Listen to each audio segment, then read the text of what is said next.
या सगळ्यामध्ये म्हणजे मराठा आरक्षणासंदर्भातली सरकारची भूमिका, जरांगे आज काय म्हणाले, भुजबळांनी काय टीका केली होती, या सगळ्यामध्ये सगळ्यात महत्त्वाचे क्युरेटिव्ह पिटिशन.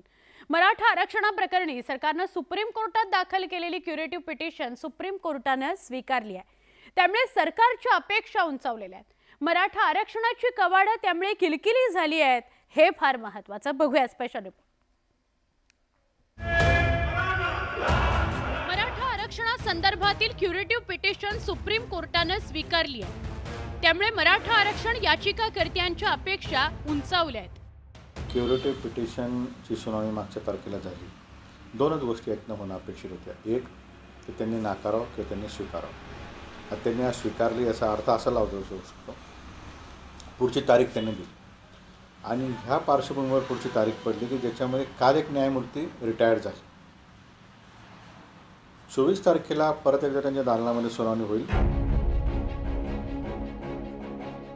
राज्य सरकारने मराठा समाजाला दिलेलं आरक्षण सुप्रीम कोर्टाने रद्दबातल ठरवलं होतं. सरकारने मराठा समाजाला आरक्षण देताना 50% आरक्षणाची मर्यादा ओलांडल्याचा ठपका कोर्टाने ठेवला होता. त्यामुळे सरकारची मोठी कोंडी झाली होती.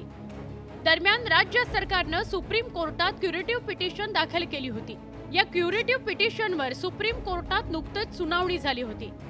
शनिवारी कोर्टाने या प्रकरणी आदेश दिलाय.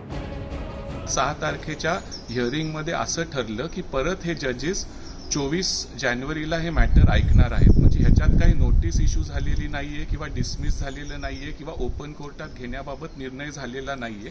परत आता हे मॅटर जजेस समोर 24 जानेवारीला लागेल आणि त्याच वेळेस पुढचा निर्णय ह्याच्याबद्दल होईल. आता सुप्रीम कोर्टात क्युरेटिव्ह पिटिशनवर सुनावणी होणार असल्यामुळे मराठा आरक्षणाची दारं किलकिली झालेली आहेत. कोर्टाच्या या निर्णयामुळे राज्य सरकारला मोठा दिलासा मिळालाय.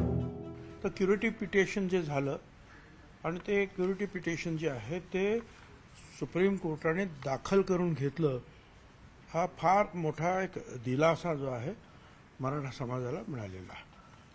आणि 24 जानेवारीपासून त्याची सुनावणी